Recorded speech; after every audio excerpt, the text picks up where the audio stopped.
the most unlikely of heroes, a lowly, itinerant mercenary, Umhra the Peacebreaker is shunned by society for his mongrel half-orc blood.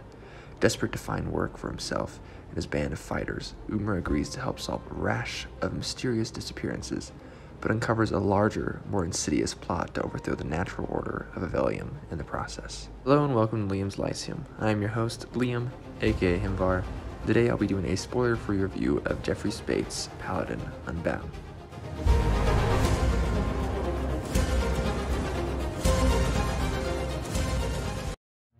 Paladin Unbound was released in 2021 and is the first in the Archives of Evelium and also the author's first novel. Prologue starts us on the continent of Evelium on the world of Tiverial, as three gods chase another god. The three are Vela, Brinthor, and Kemen, and they chase their brother, Nor, the god of fire. The other three seem to represent the other elements of air, water, and earth. This is thousands of years before the rest of the story.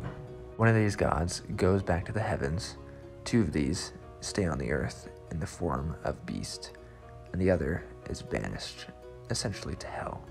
One introduces us to our main character, Umhra the Peacebreaker, who is a half-orc, and he is in charge of a band of half-orcs known as the Bloodbound. They are mercenaries and looking for work. They find themselves on a quest that takes them from high hopes to bad to worse really quickly. And right away, you can tell that this book deals with racism, as our main character, Umhra, is often misjudged and mistreated because he is a half-orc.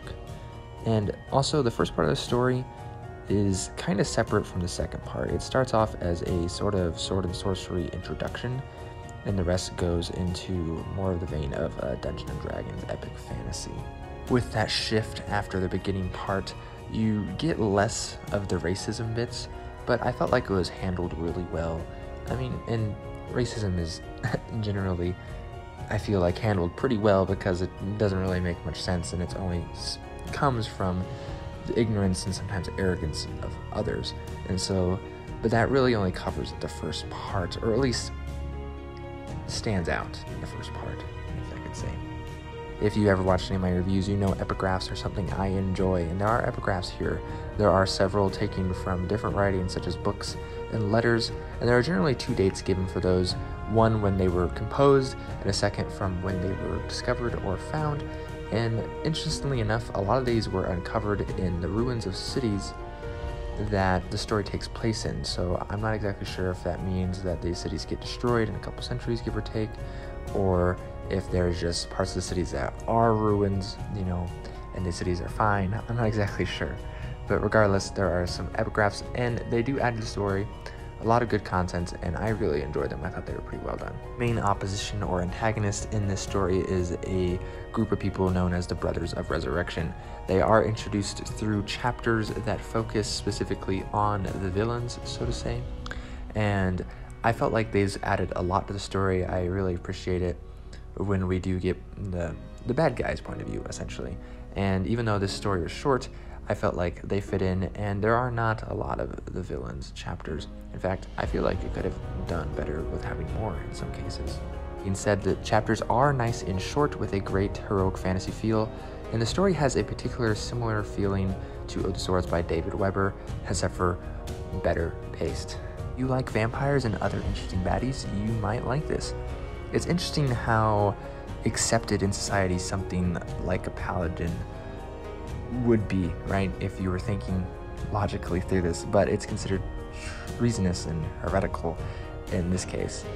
There is a reveal that I felt like could have been handled a little bit better with some better foreshadowing, and the curtain drop would have been a bit more stunning, but it was done decently, and it was still enjoyable, so it's not bad at all. There are other races besides humans, orcs, and half-orcs that do expand upon the story and expand upon the world pretty well, and just an example of one is the Zarstar, which are somewhat comparable to dwarves. Those were mostly positives, and I would like to say that I would have liked more character development. It kind of read like a good tabletop campaign. Dialogue is great, characters are well fleshed out and work together nicely, but a little character development outside of what is already established would have been nice, I felt like. We get mostly that development in Umhra and not so much in the support characters. Though we do get some, don't get me wrong. The world building is nothing unique by any means, but it is good still. And there is a story to tell here, and it's worthwhile, especially considering how short it is. You might as well listen to it, in my mind. Overall, there's a lot of room for development and continuation of the characters here, or some new ones in Archived of Evelium by the author. The thing that left me a little disappointed, but probably won't really matter to just about anyone, is that there's hardly any arcane magic here. And when there is some, it's really only used by the bad guys, and there's really just not that much at all. There is a decent amount of divine magic, though, priestly magic, druidic stuff as well, but don't expect any wizards or mages of sorts. I read this shortly after reading 4 Forgotten Realms novels, and this fit in nicely. It had enough to be unique and make its own mark. This reads like modern fantasy of the last few years. It's really fast-paced, has good character work, if a little brief on it, and sets up interesting world building. I'm not really surprised that I enjoyed fiction inspired by D&D, since I also enjoy D&D fiction and fiction that inspired D&D. If you like those things, then you should enjoy this. As someone who reads lots of D&D related stuff, it really wasn't boring, and that's a good sign in my mind. And so I also feel like if you just enjoy fantasy, especially modern fantasy, especially a lot of the stuff that's been getting more popular recently, especially with the rise of self-publishing, then I think you'll also enjoy this. Speight's writing is really easy, and I appreciated how clear and concise it was. This especially shows in his fight scenes, which were always fun and action-packed, but managed to keep a unique flavor between them. The Barrows Pact, which is a group of heroes in this, also helps, as it's a diverse party, as it should be. Overall, I enjoyed the book, and I look forward to book 2, and wouldn't mind adventuring in Evelium myself. Also, something I almost forgot to mention is that the narration for this audiobook is really well done.